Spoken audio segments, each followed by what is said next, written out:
Sis dan bro, di luar sana lagi heboh soal peraturan pemerintah pengganti undang-undang Perpu Cipta Kerja atau Ciptaker. Bagaimana pendapat PSI? Menurut PSI, Perpu ini sangat diperlukan untuk menghadapi krisis ekonomi tahun 2023, sehingga dampak buruknya dapat diminimalisir untuk rakyat Indonesia. Perpu Ciptaker sudah menyesuaikan dengan aturan pembentukan peraturan perundang-undangan yang baru. Prosedur tidak perlu lagi dipertentangkan karena metode Omnibus Law pun sudah diakomodir di dalamnya. Ihwal kegentingan yang memaksa dalam konteks perubahan dunia yang sangat cepat sudah tepat diterapkan karena adanya bahaya ekonomi yang mengancam. Hitungan ekonomi pada tahun 2023 seluruh dunia akan mengalami krisis. Kabar terkini, IMF memperkirakan ekonomi global hanya akan tumbuh 2,7% pada tahun 2023 dan Indonesia akan terkena imbasnya. Pemerintah harus antisipatif dan tidak bisa bisnis as usual termasuk dalam pembentukan hukum terkait kegiatan ekonomi dan investasi. Hukum investasi kita masih kalah gesit, bahkan dibandingkan negara-negara sekawasan seperti Vietnam atau Filipina. Perpu Ciptaker menjadi jawaban terhadap ketidakpastian hukum yang disebabkan oleh putusan Mahkamah Konstitusi.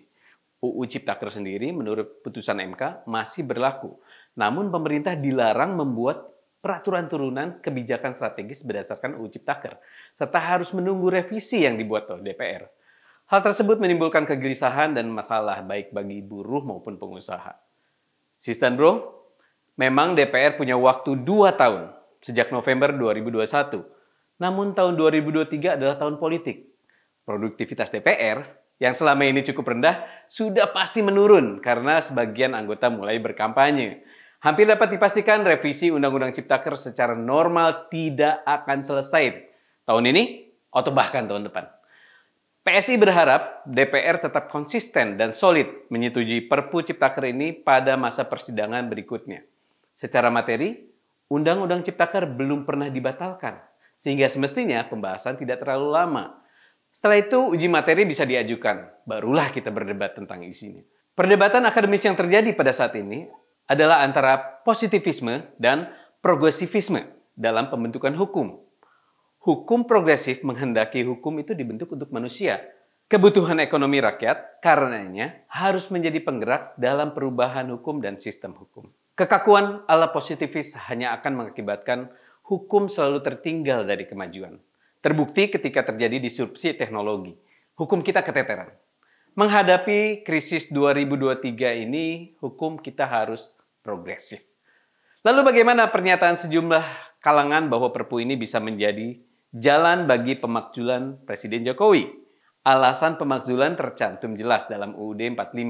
Ada 6 alasan yang bisa menjadi pintu masuk pemakzulan, yaitu pengkhianatan terhadap negara, tindak pidana kejahatan, suap menyuap, tindak pidana berat, perbuatan tercela, dan tidak lagi memenuhi syarat sebagai presiden. Terus, pintu sebelah mana yang mau dipakai? Perpu ini kewenangan presiden yang nanti dibawa ke DPR untuk dimintakan persetujuan. Kalau ada yang salah, ya perpunya yang ditolak. Kenapa juga yang gatal kepalanya, tapi kok kakinya yang digaruk ya? Sekali lagi PSI meminta semua pihak untuk bersikap arif dalam menilai terbitnya Perpu Cipta Kerja.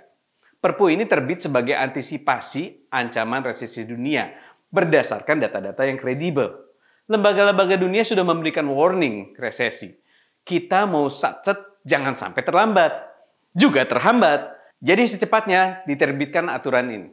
Ya Perpu ini, salam solidaritas.